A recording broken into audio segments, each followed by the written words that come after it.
Ladies and gentlemen, have you ever been on such a high that you become careless and make mistakes? That is what happened to me today. In opening roulette, which was played today on chess.com, I drew an I am an international master. Now, for those of you unaware, I myself am not an international master. I'm not even a titled player. That is why I play Untitled Tuesday, stream coming tomorrow, depending on where you are. And then I proceeded to record a recap for Tata Steel Round 3, which is what we're here to do. But I forgot to turn my mic back on. So all you can see is me doing this. So that is why we're at this introduction. We haven't gone for the headshot. We're going straight to this because this is no nonsense now. My mic is on. It's working. We're going to let the chess speak. That's enough from me. So I've got 3 games to show you. We've got this warm-up, Max Warmerdam versus Nordebek Abdusattorov. We've got Gukesh Damaraju versus Fabiano Caruana, the world champion versus, if you could say, the world champion-elect. In my view, at least. He is the first man to qualify for the candidates. And finally, we have got Pragg versus Arjun. And in one of these games, a Grandmaster got checkmated. Enough said. Max Warmerdam, Nordebek Abdusattorov. It was e4, e5, knight to f3, knight to 6, bishop e5, the Spanish. Or the Ruy Lopez. Apologies for pronunciation. And the key idea is, you would say, on a base level, you're attacking the knight that's defending the pawn. So if white did nothing, the idea would be this, this, this, and this. Now, it never works, but we're going to pretend that it does. Anyway. Instead, it's e4, e5, knight f3, knight to6, bishop here, and we go for this. Morphy's defense. The bishop retreats. You'd say, why don't you take? Because when you take, there's queen e7. Anyway, so knight to f6 and d3. Now, already this puts us in uncharted territory because 90%, if not more, of games go short castles. That is just what you play. You might say, but what about this? I'm not worried about this because we get the pawn back and we get a better position. Well, not right away. D4. You play d4 and then the pin's too much. That's what you do. Anyway. So d3 is a very committal move.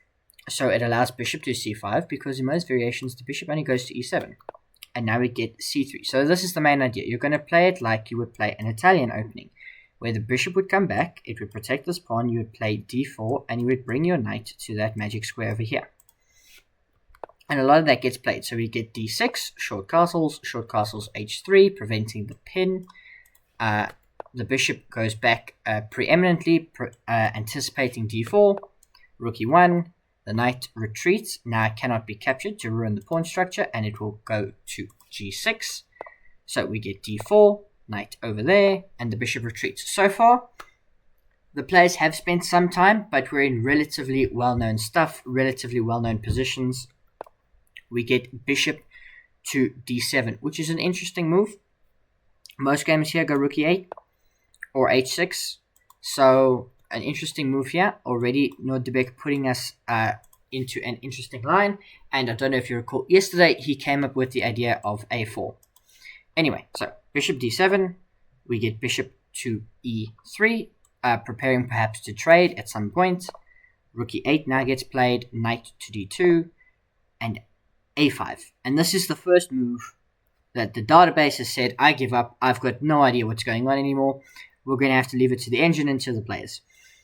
a5 just takes space on the queen side, because often in these positions, white will expand on the queen side. We get a5, bishop to c6, and the strange move queen b1.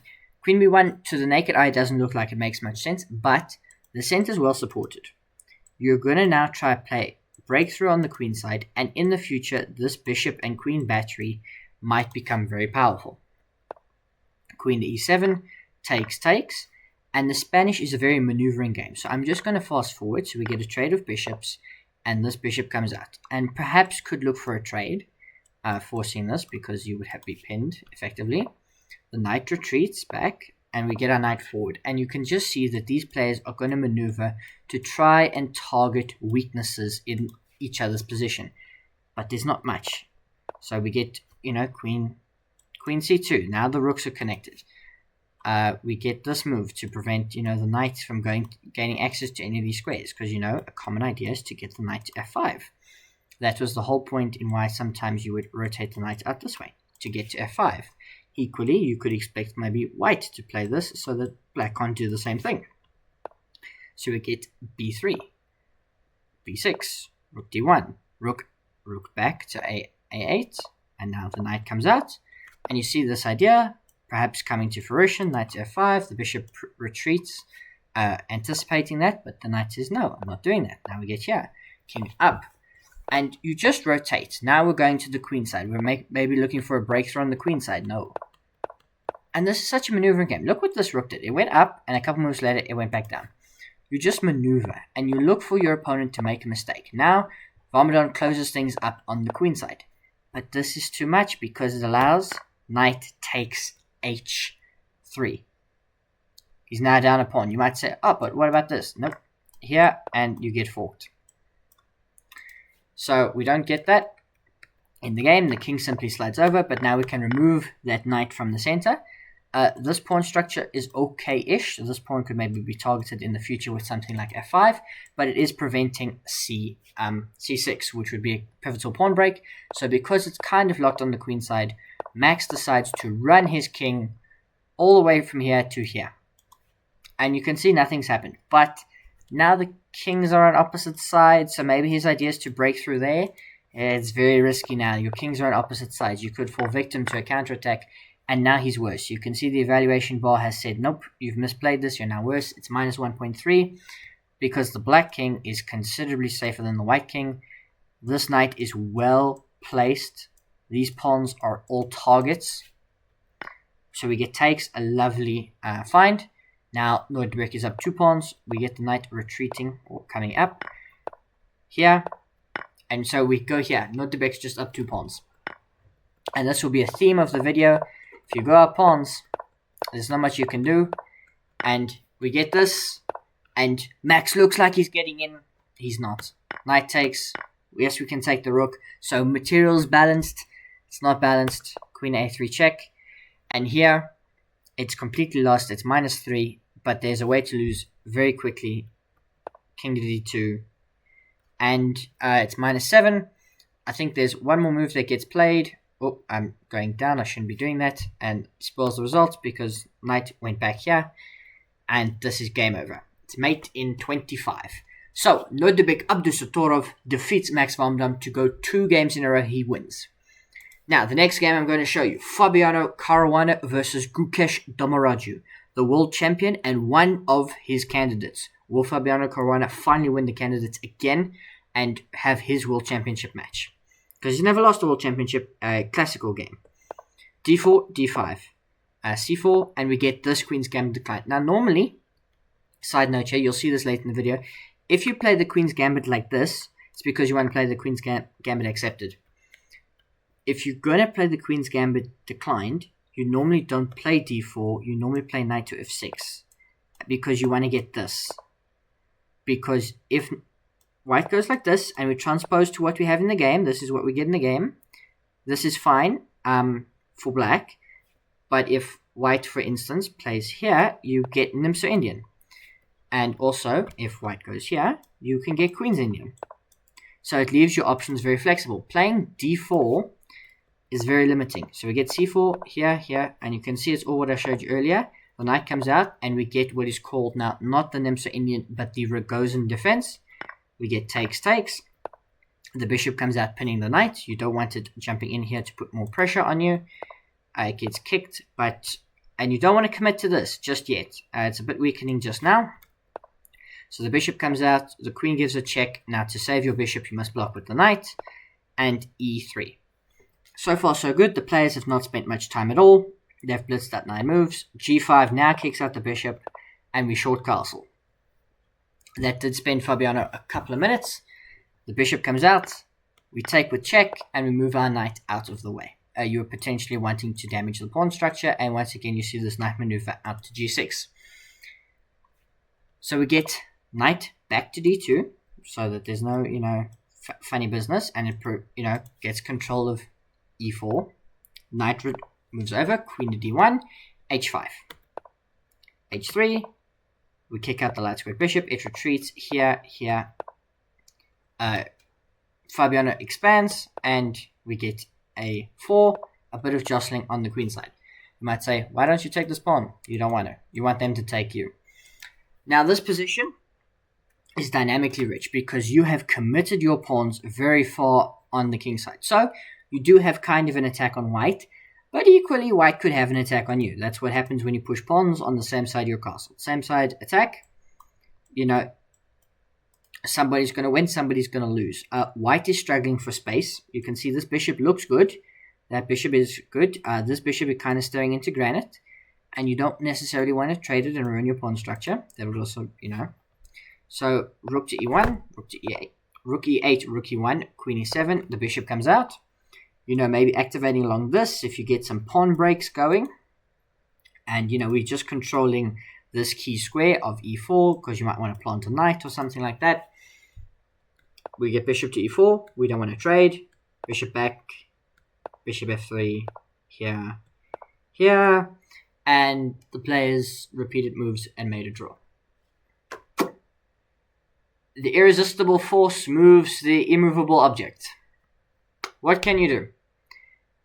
The players got nothing. They played 24 moves. They spent an hour each, and the game is just over. So, that was a boring game, but I thought I would show it. It is the world champion. But now, somebody's getting checkmated. Pragg, Arjun. Now you'll see what I mean. d4, knight to f6, c4, e3. Knight here, so you could go for Queen's Indian, but we go for straight up Queen's Gambit declined. But Pragg does not play the classical main line of the Queen's Gambit declined. He goes for a Catalan defense, or Catalan system. We get takes, bishop out here, c4, c5 rather. The knight develops, and Catalan, your bread and butter is this bishop. There'll probably be a card that pops up with a link to how to play the Catalan. It is a good video that I made, and this is your bread and butter. You're not worried about the fact that the pawn was sacrificed because you can win it back in some lines, and if black tries to defend it, they open up this bishop. So we get takes, the queens come off, so now you're relying on queenside pressure, takes, and a very good idea from Arjun Erigaisi to play c3 because you split the white pawns. So takes, and the knight drops back to e1. It looks stupid, but the knight is often better placed here on d3, and you've got this open bishop. But we can play bishop to d7, the rook can slide over, the knight goes here, so this pawn is protected, and you will go here to trade the Catalan bishop. So we can go here, connecting the white pawns, and now it is black who's got split pawns. White's play is going to be on the queen side. If all these 4 pawns drop off the board, and these 4 are all intact, it will be a draw. So you've got to trade the right pieces. We don't want to trade the dark squared bishop just yet. That trade still exists, and finally we trade the dark squared bishops. And now it is pawn jostling. We're jostling on the queen side, the kings are coming over, the knights are going over. White put as much pressure as they can on this, they will rotate their knight this way, and they will try and create something against these split pawns who can't move forward, but neither can white. You never get this pawn break because the pawns both control that square. So what can you do? We plant the knight on a good square, we bring the rooks. And here, slight inaccuracy by Arjun allows the rook in to give a check. And now here you need to be patient.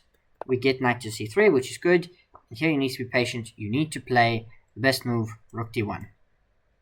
Don't ask me to explain that move. Rook d1 is the best move. Anyway, we get rook here. And we repeat, kind of. And here finally, look, they're down to seconds. This is an endgame played with seconds on the clock. Arjun blunders the pawn. The knight got in, it stole, it ran away. And now things open up slightly on the king side. Arjun ends up trying to go for Pragg's king. We get here. Now maybe white has got some weaknesses. White don't have weaknesses. We take another pawn. Pragg is up 2 pawns. Here. All you have to do, be careful. Don't blunder checkmate. Rook here, threatening a discovery. We're not worried about the discovery. The king slides over, king slides up. You can try win that pawn. The knight gets back to defend it. And we take this one. Yes, you can take this, but I give a check. And I bring the knight in with a check. And the rook comes in. And the king comes forward, and it's +9. Check. The only way to keep the game going is to play king to e6. This is the only way to keep the game going. Instead, Arjun Erigaisi plays king d4 and gets checkmated. Because the only move you have left is here, and we bring the other rook, and we checkmate the black king. An incredible game by Pragg. He played the Catalan, he put pressure on, and with seconds on the clock, Arjun blunders one pawn, blunders the second pawn, goes for Pragg's king, doesn't get anything with just the knight and the rook, and his own king gets hunted out and checkmated in the center of the board. An incredible game by these two Indian superstars. Arjun, it is a second loss, and I don't know if I promised you at the start of this video. I did it the previous one, but as I said, I recorded that with no sound, so there's no proof of anything. I'm going to now show you the standings. So we're going to hide the board now. So we've got here over my beautiful face the standings of the Masters section. You can see it is led by Noitebek Abdusattorov and Pragg Ramesh Babu on 2.5 points each, and they are followed half a point behind by Fabiano Caruana, Gukesh Damaraju, and Vincent Keimer. The Challengers section, oh, that's not what I wanted. Yeah, here it is. You can see that there is a three-way lead there with 3 players, one of them being Owen Lamy, and then there are 2 players behind them on 2 points. Only one player yet to score, and that is Irina Bulmaga. But Faustino Oro did score his first point today, so he's on the board, sitting in 11th place. There are 3 rounds gone of a 13-round event, so still lots of chess to be played, but we can see already which players are kind of making their way towards the top. A reminder, Wei Yi is the defending champion in the Master section. He does sit on 50%. I think he's made 3 draws. Any other game I didn't cover today was a draw.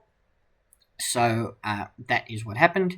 Mendonca did get a draw. Van Forest, Giri, Sarana, Harikrishna, Fedoseev, Keimer, all of them making draws. I hope you enjoyed the video. Leave a comment, leave a like. Tell me what you want to see. Tell me what I can improve, and subscribe if you'd like to see more from me. Until next time.